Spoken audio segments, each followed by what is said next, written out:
This is a sample HD high-definition video clip from Industrial Video.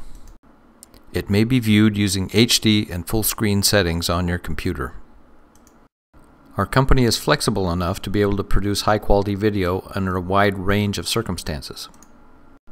This video was shot with 5 minutes notice, on location, with no preparation or setup, and totally unscripted. Yet it still clearly shows how to perform this important equipment repair. We will now demonstrate how to replace the bearing assembly in the tension wheel. The bearing assembly is placed on the arbor press. The anti-rotation bushing is then pressed into the center of the bearing. It'll stop. The bushing is not yet properly seated.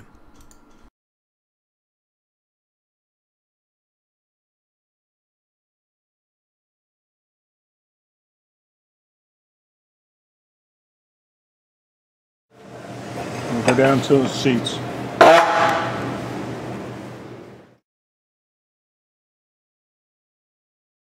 When properly seated, the bushing should extend about the same distance, both above and below the bearing surface.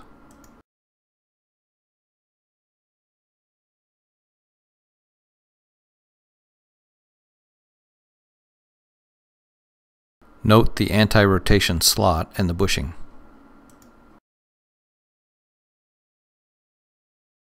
Two snap rings must be installed on the tension wheel to hold the bearing in place.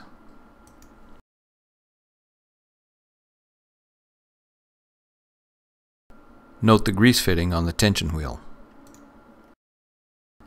The first snap ring will be installed on the back of the wheel.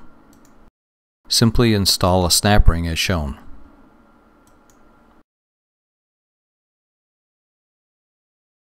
Then turn the tension wheel over. This method is used to make sure that the fittings in the wheel hub are not accidentally dislodged during the bearing installation process. Insert the bearing into the wheel hub. Make sure that the small lubrication hole on the outer bearing race is aligned with the grease fitting. Insert the second snap ring as shown.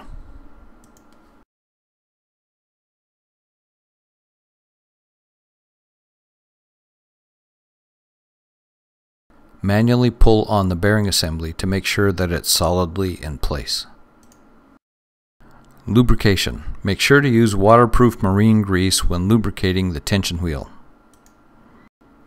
Because of the harsh operating conditions that this equipment is used in, the waterproof grease will keep lubrication on the bearings. Using a grease gun with a rigid neck and the grease nozzle that comes with the equipment, lubricate the bearings.